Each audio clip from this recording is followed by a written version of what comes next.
the top five thoughts on ACC expansion. Number 5, are there more than 4 holdouts?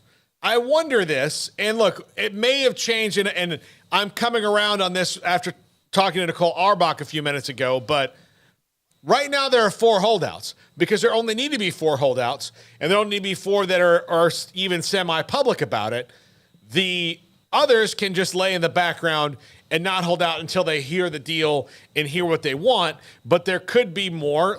I was surprised that Miami wasn't one of the ones we heard about publicly. But if they were also maybe not for it, they didn't have to say they weren't for it because 4 people said before they even had to. And then whichever way it goes, Miami can say well, this is what we wanted the whole time. And I'm just using that as a theoretical example, but I wondered if there maybe were more than 4 holdouts, some that were secret that maybe Jim Phillips had to do some more convincing on. Don't know, yeah. I mean, we don't know, but certainly stands the reason that there could be some who haven't, shown their full hand because why should they? They don't have to.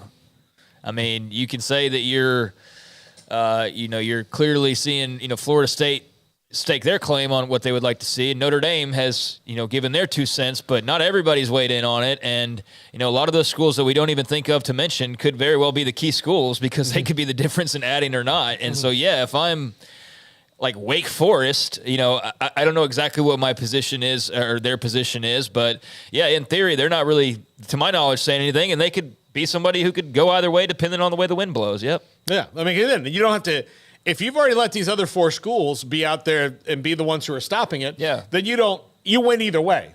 If you don't expand, you can be like, well, I'm glad that didn't happen. I didn't say anything about it. And if you do, you'll be like, well, this is what we needed for the ACC all along. This is why I pushed it. I'm out in front of it. Number 4, what if SMU does this and then the ACC is gone in 7 years? I get, like you mentioned earlier, Craig, that maybe it's worth it just to try. If you've got the money, it's the investment they think they're going to pay back. But if this doesn't save that conference, then SMU is back where they started. Yeah, but not doing anything leaves them completely out of the picture. So this is their big shot, and I don't see. And I'm not an expert on anything. I know we're supposed to pretend like we know everything, but I don't, and so I don't know what other options might creep up over the next few years. Speaking of Adderall, calm down in a second. I don't know what else could take place moving forward, but it certainly seems like it's their last big swing at the plate, and so they're willing to go all in. And you know what? Let that be a problem when it becomes a problem. You don't not do something because, well, what if in 7 years something bad happens? Well, maybe you got 6 good years ahead of then, and it's all worth it. You know? And if you're at the table, if you have a seat at the table, your chances are better than if you don't. What if they go and flourish like they think they will, and all of a sudden they're a bigger draw than Baylor or than Houston or than TCU or and I know TCU would probably, given what's happened lately, be hard, but I mean that's what you're banking on, is that you can now show everybody what you've been it'd be not able to show for years and years, and show why you belong. Easier than if you're not a part of the Power 5 in some other way, whether that happens or not. Number 3, TV math is confusing. No kidding. I thought, and look, we spent a year talking to Bob Thompson and Pat Crakes and Jim Williams and all these people explaining it to me. And I have even more of a respect for them after I got up this morning, and even with them taking partial shares. It means that there was still money there for these schools had they just gotten together and taken it. They just couldn't see their way through it. When they were a part of the Pac-12. When they were part of the Pac-12. And because clearly because I think the TV networks wouldn't have been like, listen, Cal, we would rather watch you guys play Boston College. So do whatever you can to get to the ACC. That's not what this was about. This is about a league collapsing after they had opportunities and did not seize them. And now everything is falling into place a different weird way. They're all going to get the kind of money they were going to get in the first place. You wonder, had they done that, what would then the Big 12 have done? I think the Big 12 I think it maybe would have all been the same, because I think at that point, when the Pac-12 was doing it, the money. They just would have been like, okay, we're going to do this, because Brett Yormark's strategy wasn't to go, which is why he went to the, why his worked out and theirs didn't, is he went and said, look, just give us kind of cost of living increase on this, and we're good. We want the same deal again. We want stability. And the Pac-12 was like, we want 50. Yeah.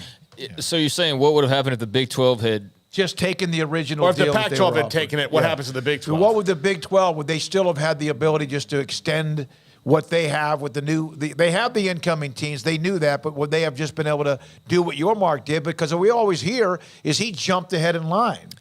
And Right, there I was mean, money still available. They didn't get any extra money, really. So, I mean, it was an as-is deal. So, possibly less than what they're getting now would have been more likely because you would have been already committing money to the pack that otherwise you weren't committing when you agreed to just keep the deal pretty much as is. So now you're doing, let's have the same deal. Yeah, well, we just signed the pack to a deal 2 months ago that was for this much money. So now what are they going to say? What they're saying now is, we don't have that much money remaining. Right. Sorry, this is the best we can do. I think the Big 12 would have gotten less money it would have been in tight. the long run. It would have been tight. I don't think they would have, fizzled out, obviously.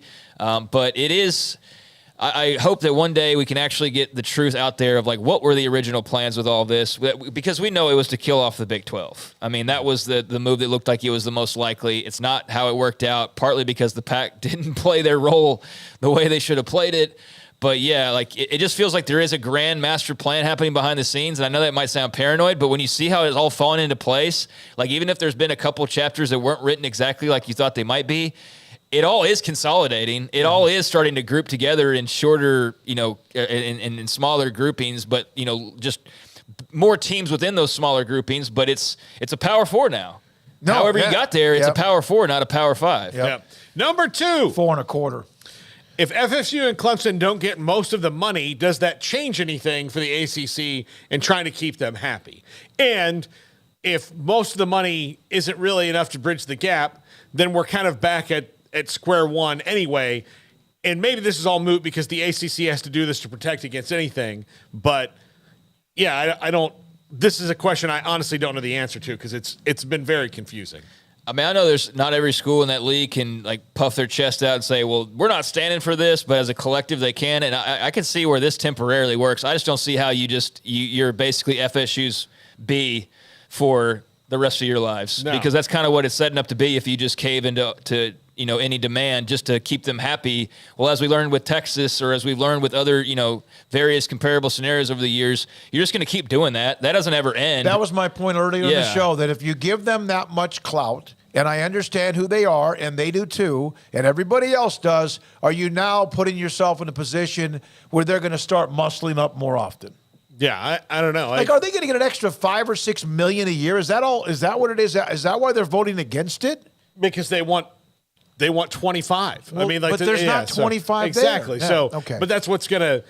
Yeah, I don't know. Well, there is, but they're just it's gonna be taken from the pot of others that otherwise they would equally share, and that's where it becomes uneven and unequal, and that's just why it seems very combustible. Yeah. And if I'm the rest of the ACC, I'm not going to feed a stray cat. Exactly. Because, I'm not going to keep coming back. Yeah, it's going to keep coming back. And number 1, they know this is going to be a nightmare, right? When they get into it, it might work out for them financially, or might be able to keep things together, but this is going to be a nightmare. And football, fine, whatever, 1 game a week. But all the rest of it is going to be an absolute logistical bowl of spaghetti. Okay, the SEC is now the most condensed conference in America, correct? Because the ACC is what appears to be going to be coast to coast. Right. The Big 12 is all but coast to coast. And then the Big 10 is coast to coast. And the SEC now has their tight little family from Texas to the East Coast, and then a little bit up the East Coast. It's nuts. Yeah, I mean, they're actually the regional conference. No, still. they are. They are the only one, and they have enough fans within that footprint to still be national. Whereas the others don't. They have to spread out to get the national kind of appeal. That's where the SEC does kind of have the way that you would like it, the best setup for sure. But it's going to be, I mean, if it happens, it still has to happen. I know that, probably after talking to Nicole Auerbach, there's more people convinced that it will. I'm not in those meeting rooms, so I have no idea. It certainly seems like there's more momentum that it will than it won't. But as we've seen, these things are very fluid. And, it is, though, if it does go through, going to be really interesting and kind of a nightmare. Yeah, kind of a nightmare that's not going to end. They're not just going to wake up and everybody's going to be all happy and satisfied. That's the thing. No. Either way this goes, there's more turmoil out there waiting. I wanted to share this. I know we're